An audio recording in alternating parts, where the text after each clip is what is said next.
President of the General Assembly, Ms. Maria Menendez was to Pakistan in the Foreign Office. It is indeed a pleasure to have you, ma'am, in Pakistan, and we are thankful for your visit. I think visit will go a long way in promoting better understanding between one of your member states and recognizing the important role you are playing in revitalizing the UN, in taking a very keen interest in reform of the UN. Pakistan, as you know, and as we discussed earlier on, is a very strong advocate of reform in the Security Council. We want it to be more democratic, we want it to be more representative, we want it to be more transparent, inclusive, and hopefully you will push the reform agenda forward. Let me share with the people of Pakistan that the present President of the General Assembly is an exceptional lady. I call it exceptional because you've been a parliamentarian, a seasoned diplomat. You've had the honor of representing your country at Geneva, at New York. You've been foreign minister, defense minister, a poet, author, an academic in the real sense. You know, she has academic articles which are recognized internationally, and you have stood for causes that are very dear to many in Pakistan, upholding democratic values, speaking for poverty alleviation, making the UN more relevant for all, is your theme, which is so important because, to restore confidence in this institution, you have to make it relevant. That's part of your agenda. I had a very good meeting with the President, and we discussed a number of things. I would like to highlight some of them. I was able to raise the issue of the situation, the human rights situation on the Indian side of Kashmir. It is important because protection of human rights is one of the pillars of the United Nations. We've discussed development matters and how we can collectively work for attaining sustainable development goals.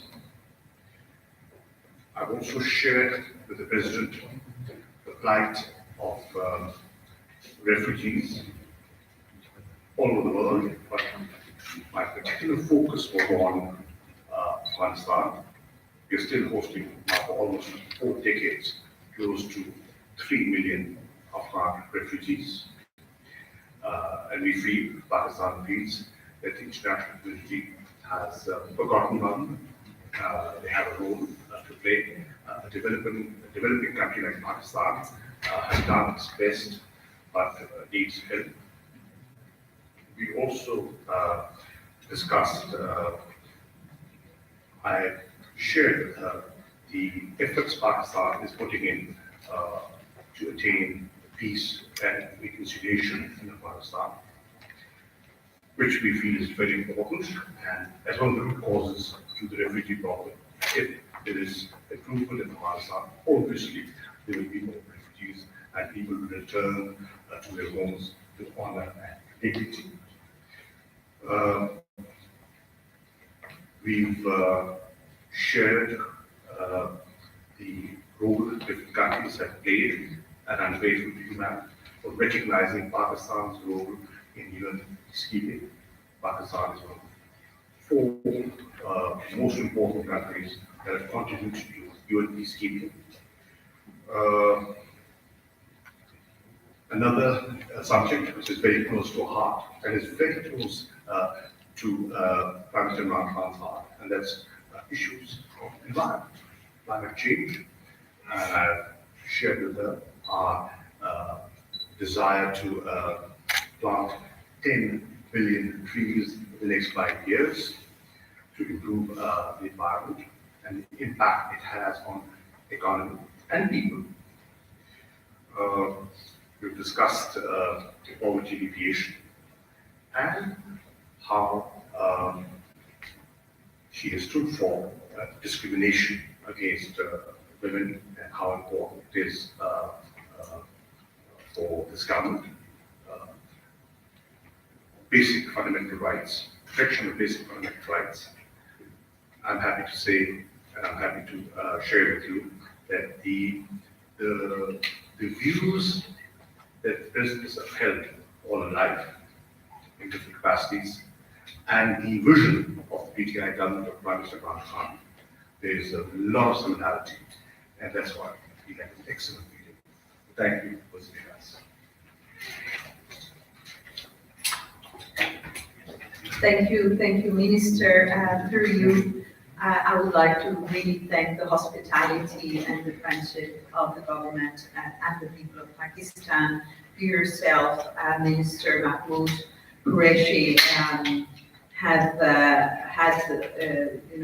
a very generous and very thoughtful comments about the role of the United Nations, of the General Assembly, and how important it is in the world we live in to strengthen multilateralism and to strengthen the role of the United Nations. I think that we mentioned practically all the subjects that we addressed. I also took the opportunity to commend Pakistan for its full commitment to the implementation of Agenda 2030 and the Sustainable Development Goals for the quest for a more just and equal Pakistan for all based on human rights, sustainable development, and in peace. I think that we agree fully on the very important task ahead of us in the mitigation and adaptation to climate change. I think these 1 billion trees that have already been planted should be a world record. And your aim at having 10 billion trees planted in Pakistan only speak well about the commitment of this country to environmental action and to combating the terrible effects of climate change. I was telling Minister Qureshi that among the 10 countries that are considered the most vulnerable to climate change is precisely and unfortunately Pakistan. We have seen, the adverse effects of droughts in the southern part of Pakistan, floods, the effects of El Niño in this country that are really limit the capacity of a country to combat poverty and inequality, to guarantee food security. So every effort that is made by this country to adapt to climate change, to mitigate, to reduce CO2 emissions is welcome. It's highly welcome. But above all, I think that we have a collective responsibility to address this very important issue of climate change. I also commended Pakistan on the efforts that the country is making to put women and women's rights at the forefront. I think it is very important. We cannot implement and comply with sustainable development goals if we leave 50% of the population behind. We also discussed about the importance of young people for the present and the future of Pakistan. As I understand the figures, more than 60% of the Pakistani population are young people. We discuss about the big challenge of creating new jobs for young people, the commitment of the government to provide with 10 million new jobs, especially for young people, and this also needs to be commended. The discussion about two very important instruments that have been signed and agreed under the framework of the United Nations, both the Global Compact on Migration and the Global Compact on Refugees, are extremely relevant tools, roadmaps for fostering cooperation, burden sharing between countries of origin, transit, of and destination, especially of refugees. And I think that Pakistan needs to be congratulated for its generosity of hosting millions of Afghani refugees in this country. So the Global Compact on Refugees and the Global Compact on Migration is going to allow, as mentioned, to foster greater cooperation, greater exchange of good practices, and also burden sharing, as mentioned, between countries of origin, transit, and destination. To host refugees in a country. I come from Ecuador, a country that also hosts, high amounts of refugees, in our case, from Colombia. It's really a very important burden in our fiscal architecture. It requires a lot of investment, a lot of resources, and countries that have this generosity should also be compensated, acknowledged, and recognized. So that speaks well about the commitment of this country to people in human mobility, but people that are vulnerable and that are just leaving their countries of origin because they don't feel safe or they want to look for a better future for themselves and their families. And it's very much connected to the peace process in Afghanistan. So I also commended the efforts and the contribution that Pakistan is making to support and accompany the peace process in Afghanistan. I think a prosperous and peaceful Afghanistan would benefit the entire region, and Pakistan, but also the entire region. So we had a very, very fruitful conversation. I'm sure that I'm leaving out several of the issues we touched upon, but once again, I am extremely honored to be here in this beautiful country, to be able to meet a new government that is extremely committed to sustainable development, extremely committed to strengthening multilateralism, extremely committed to the strengthening and to the revitalizing of the United Nations and the United Nations system. So Minister, once again, thank you for the hospitality and for the great and very fruitful meeting this afternoon. Thank you very much, Madam President and for Minister Shah. We will take a few questions. Shumaila, for the Madam President. Thank you very much, Shumaila and the APP. Madam, as for UN security reforms, Security Council reforms, it has been 25 years that the matter has not been resolved regarding the membership categories and question of veto, etc. As holder of a prestigious office, do you think that the issue should be resolved through a wider consensus? And secondly, a group of 4 countries is aspiring to get permanent membership of the UN Security Council.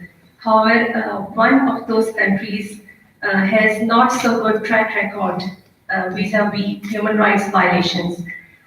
Do you think that the area of human rights should be taken as an important fundamental while considering the grant of permanent membership to any country? Thank you. Security reform process, as you very well mentioned, is a process that has been going on for 25 years. There is a negotiation mandate that was established by a resolution 10 years ago, where the intergovernmental negotiations started.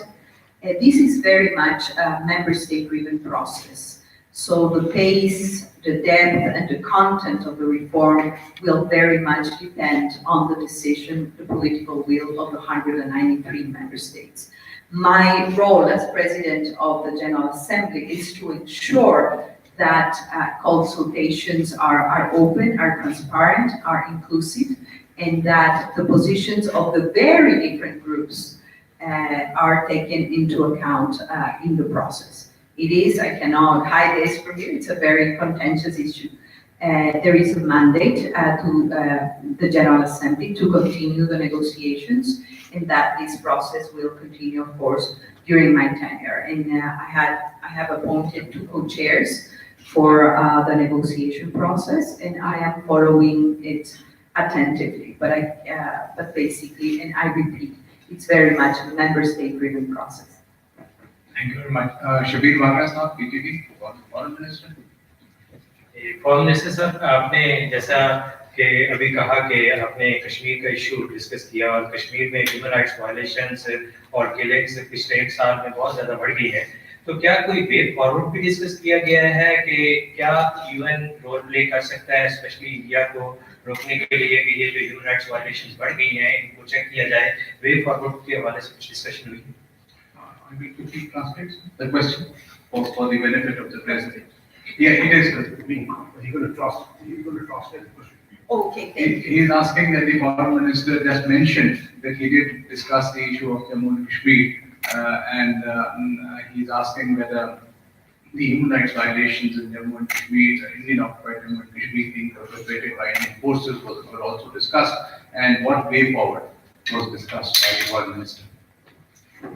देखिए, जहाँ तक इंसानी हकूक की पामाली का ताल्लुक है, पाकिस्तान गाय बगाए इस पर बात करता रहा है, लेकिन इस दफा एक थोड़ी सी नौयत में तब्दीली आई है, और वो ये है कि अक़वाम मुत्तहिदा की नामज़द करदा ह्यूमन राइट्स कमिश्नर की एक रिपोर्ट जून 2018 में आई है, और वो रिपोर्ट जो है वो सर्कुलेट हो चुकी है, पब्लिक डॉक्यूमेंट है, सब उसका मुताला किया है, और उसने उन सब चीज़ों को हाईलाइट किया है जो पाकिस्तान गाहे बगाहे कहता चला आया, और उस पर उसकी सिफारिशात में से एक सिफारिश ये है कि अक़वाम मुत्तहिदा, जिसकी क्या जनरल असेंबली की सदर है, एक कमीशन ऑफ इंक्वायरी तश्कील दिया जाए जो कि इन्वेस्टिगेट करे और हक़ाइक़ जो है वो दुनिया के सामने रखे। पाकिस्तान समझता है कि इसमें वज़न है और इसको तवज्जो मिलनी चाहिए। पाकिस्तान ये भी समझता है कि ये मसला जो है इस पे अक़वाम मुत्तहिदा की ज़िम्मेदारी है। ये जो अक़वाम मुत्तहिदा की सिक्योरिटी काउंसिल है, ये उसके रेजोल्यूशन जो हैं वो आपकी एजेंडा पर है। कश्मीर का जो मसला है वो एक मुतनाज़ा है, एक बैन अक़वामी तनाज़ा समझा जाता है, उसको रिकग्नाइज किया जाता है, और इनकी जिम्मेदारी ठहरती है कि इस पर वो इसकी पेशरफ्त में ये अपना किरदार अदा करें। इसमें कोई शक नहीं कि बेपनाह जानी नुकसान हुआ है, 90,000 के लगभग लोगों ने शहादत का जाम पोश किया है, बेपनाह ह्यूमन राइट्स वायलेशंस वहाँ हुई हैं, और ये भी आप जानते हैं कि आज जो लाइन ऑफ कंट्रोल पर वायलेशंस हो रही हैं वो तवातर से हो रही हैं, और जिस तरह से वहाँ असला जमा किया जा रहा है हमारे पड़ोस में, तो इससे खदशा है कि ये फ्लैश पॉइंट है और इस फ्लैश पॉइंट को एड्रेस होना चाहिए।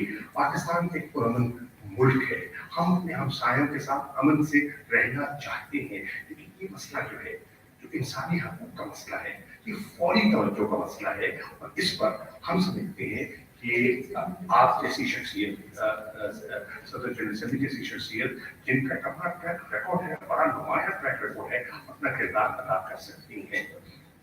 I just summarize what the Honorable Foreign Minister said. We have been raising the Jammu and Kashmir dispute and human rights violations at all levels. One fundamental change that happened only last year in June was the OHCHR report, the report of the High Commissioner for Human Rights, One, it mentioned, it listed the human rights violations that are happening in IOK. One important recommendation was the establishment of a commission of inquiry to look into the matter and to put an immediate halt to whatever is going on in IOK. Additionally, he also said that the UN Security Council resolutions are the fundamental hallmark for which, on which the settlement of Jammu and Kashmir dispute can be held through a plebiscite. And it is the responsibility of the United Nations to implement the UN Security Council resolutions. The human rights violations have been gross in Indian occupied Jammu and Kashmir. Some 90,000 people have lost their lives, and the use of pellet guns and use of rape as an instrument of stage for aggression is a matter of grave concern for Pakistan and the UN and the international community. Lastly, the Minister Saab mentioned that the President of the General Assembly has a very good track record on human rights, and she has done a lot of work on human rights all around the world, and we look forward to her personal attention for looking into the matter. Thank you. For the PG, please. Amjad Ali from State Broadcaster PTV News. Madam President, the UN High Commissioner for Human Rights released a report on massive human rights violations in Indian occupied Kashmir in June last year. So my question is, what you and the UN can do to stop India from committing these severe violations? And also, there are Security Council resolutions on Kashmir. So that the people of Kashmir ask how you can play a role to implement those resolutions. Thank you. Role as the President to the General Assembly is to ensure within the mandate that we have to continue to make recommendations on the general principles of cooperation for maintaining international peace and security. You very well mentioned that you referred to a Security Council resolution. I am the President of the General Assembly, but of course, the Charter is built in three pillars. The three pillars of the Charter are peace and security, development, and human rights. It is the responsibility of all members in every corner of the planet to respect and guarantee fundamental rights and the dignity of people. And these are the principles by which we stand as the United Nations. Thank you very much, Madam President. Thank you.